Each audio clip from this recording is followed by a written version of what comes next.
এয়া চাওক good morning দেই বন্ধু বান্ধৱীসকল।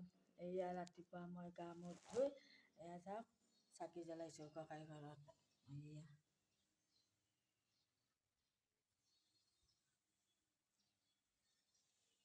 ৰাতিপুৱা মই সদায় এনেকৈ চাকি খোজ জ্বলাওঁ আৰু তো দিনটোৰ কাৰণে ভাল লাগে চাকি খোজ জ্বলালি।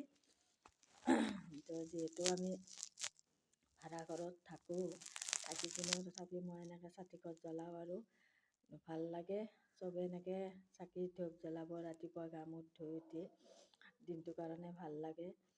আৰু চবে সেয়া ল'ব দেই, আশীৰ্বাদ ল'ব। তো আৰু ময়ো ভালে কুশলে থকাৰ কাৰণে আশীৰ্বাদ কৰিব। আপোনালোককো মই ভালে কুশলে থকাৰ কাৰণে আশীৰ্বাদ কৰিছোঁ বাবাৰ ওচৰত। মোৰ মহাদেৱ বাবা আছে, সদাশিৱ বাবা। ওম নমঃ শিৱায়, ওম নমঃ শিৱায়, ওম নমঃ শিৱায়। হৰ হৰ মহাদেৱ, হৰ হৰ মহাদেৱ। Bye bye. চাহ পানী খালেনে নাই বাৰু? চাহ পানী খাওক ৰাতিপুৱা। তো এতিয়া মই নোখোৱাকৈ মই চাকি ধূপ জ্বলালোঁ। তো এতিয়া মই চাহ পানী খাম। আপোনালোকক খাই লওক সকলোৱে। Bye bye.